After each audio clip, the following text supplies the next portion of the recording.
Two Catholic mystics, born almost 2 centuries apart, claim to have been shown the final days of the Blessed Virgin Mary. Neither woman knew the other. Yet their accounts contain some remarkable similarities. These were not simply two unknown women telling extraordinary stories. Mary of Agreda lived a life of recognized religious seriousness and was later declared venerable, while Anne Catherine Emmerich was declared blessed by the Catholic Church. We are dealing with women whose lives and Christian virtue the Church has taken seriously. Their visions remain private revelation. It began in 17th century Spain. Mary of Jesus of Agreda was born in Spain in 1602. She became a Franciscan nun and eventually an abbess. Her great work, The Mystical City of God, contains what she said had been revealed to her about the life of the Blessed Virgin Mary. Toward the end of that work, Agreda describes what she had been shown concerning Mary's final days. According to her account, Mary knows that the end of her earthly life is approaching. By this time, the apostles were scattered in different lands preaching the gospel, but Mary desires to see them again before she leaves this world. Then, according to Agreda, the apostles begin returning. One after another, they began to return to Mary. The men who had once gathered around Jesus now find themselves gathered around his mother, and they soon understood why they have been called. Mary's earthly life is coming to an end. Agreda describes an emotional farewell. Mary speaks to the apostles and asks for their prayers. The apostles themselves struggle with the thought of losing the woman who has remained at the heart of the young church. Then the final moment comes. According to Agreda's vision, Mary lies peacefully as the apostles pray around her.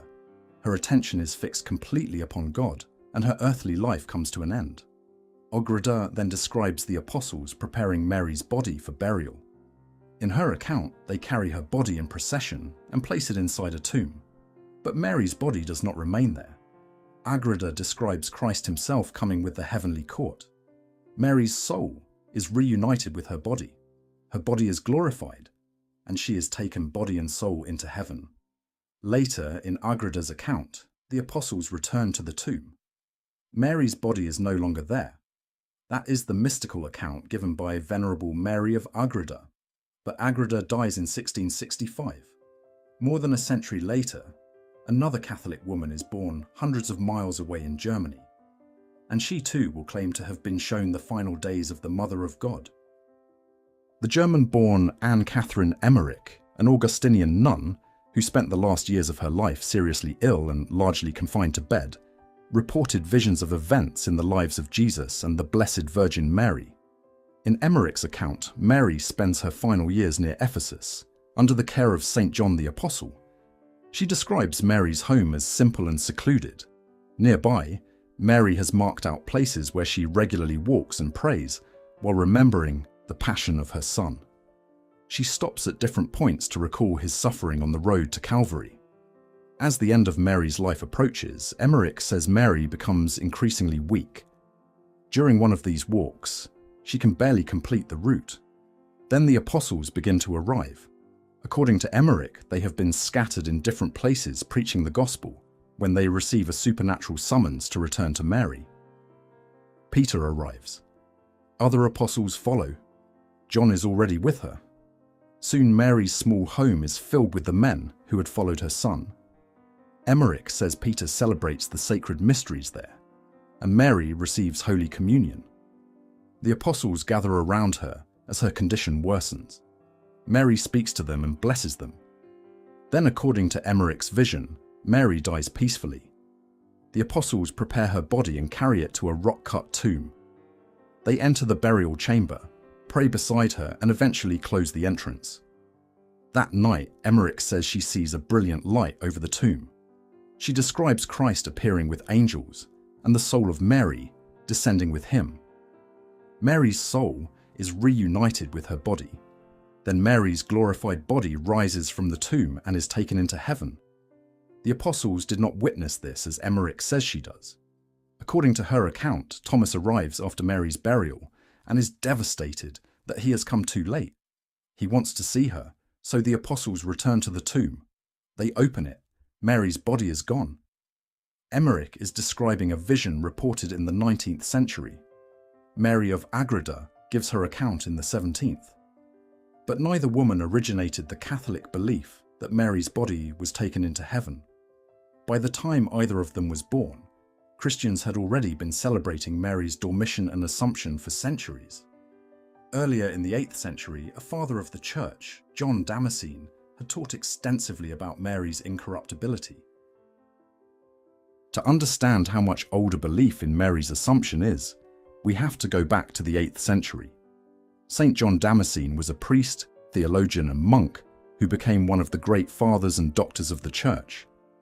In his sermons on the Dormition of the Blessed Virgin Mary, he speaks directly about what Christians believed had happened to Mary's body.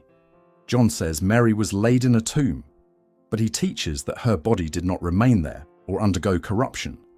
The Mother of God was taken into heavenly glory. For John, this was closely connected to Mary's relationship with Christ. Her body had carried the Son of God. From her, Christ had received his human flesh. John therefore speaks of the fittingness of Mary's body being preserved from corruption and taken to heaven. He was not writing in the 17th or 19th century. He was preaching this in the 700s, when the Dormition of Mary was already being celebrated in the Christian East. And John Damascene was not the only early Christian writer to speak about Mary's bodily glorification. Other early homilies and liturgical traditions show that belief in Mary's departure from this life and her entrance into heavenly glory had developed centuries before Agreda or Emmerich. This is important because it puts the two mystical accounts in their proper place.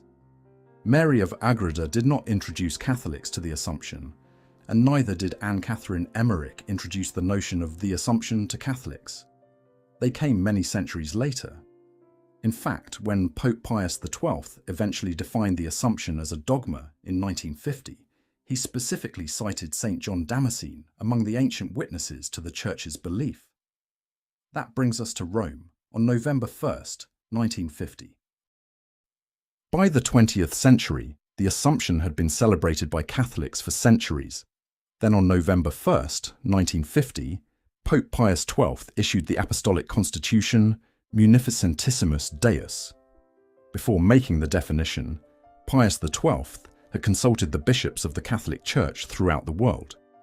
He also examined the Church's liturgy, the writings of the fathers and doctors of the Church, and the long history of Catholic belief in Mary's Assumption. Among the ancient writers he cites is St. John Damascene. But when Pius XII finally defines the dogma, he does not include the details found in the accounts of Mary of Agreda or Anne Catherine Emmerich. He does not define where Mary spent her final years. He does not define who was present at the end of her life. He does not define how long she may have remained in a tomb. Instead, he states precisely what Catholics are required to believe. The Immaculate Mother of God, the ever-Virgin Mary, having completed the course of her earthly life, was assumed body and soul into heavenly glory. That wording is important. Pius XII deliberately says, having completed the course of her earthly life. The definition itself does not settle the separate question of exactly how Mary's earthly life ended. What it does settle is the central point. Mary was assumed into heaven, body and soul. So there is a clear distinction between the sources we have looked at. Mary of Agreda and Anne Catherine Emmerich give detailed accounts through their reported private revelations. St. John Damascene shows that belief in Mary's bodily glorification was already being preached many centuries earlier, and Pius XII gives us the formal teaching of the Catholic Church. The visions may be accepted or not accepted as private revelation. The Assumption itself is Catholic dogma. What the Assumption means for Catholics. Once Pope Pius XII declared the Assumption a divinely revealed dogma, the question was settled for Catholics. This is not a private revelation that a Catholic may choose to accept or reject. It is not simply a popular Marian tradition, and it is not a theological opinion. Pius XII states that the Assumption must be firmly and faithfully believed by all children of the Church. He goes even further. Immediately after defining the dogma, he warns that anyone who deliberately denies or calls into doubt what has been defined has departed from the divine and Catholic faith. But why is Mary's Assumption important? The fathers and doctors of the Church repeatedly connect it first to who Mary is, the Mother of God. St. John Damascene teaches that it was fitting that the body which carried the Creator should not remain subject to corruption. The woman who carried Christ in her womb now shares in the heavenly glory of her Son. St. Germanus of Constantinople teaches something similar. Mary's body had been the dwelling place of God, and therefore it was fitting that her body should be preserved from corruption and brought into the incorruptible life of heaven. St. Francis de Sales approaches the Assumption through the relationship between Jesus and his mother. He reasons that if a loving son had the power to bring his mother into paradise, he would do so. Christ possessed that power, and he loved his mother perfectly. St. Alphonsus Liguori also teaches that Christ would not permit the body from which he had taken his own human flesh to be abandoned to corruption. But the Assumption is not only about Mary, it also tells us something about what God intends for us. Ordinarily, the bodies of the faithful await the resurrection at the end of time. Mary received this bodily glorification in advance. That is why the Assumption does not simply mean that Mary is in heaven. Catholics already believe that the souls of the saints are in heaven. Mary's privilege is specifically bodily.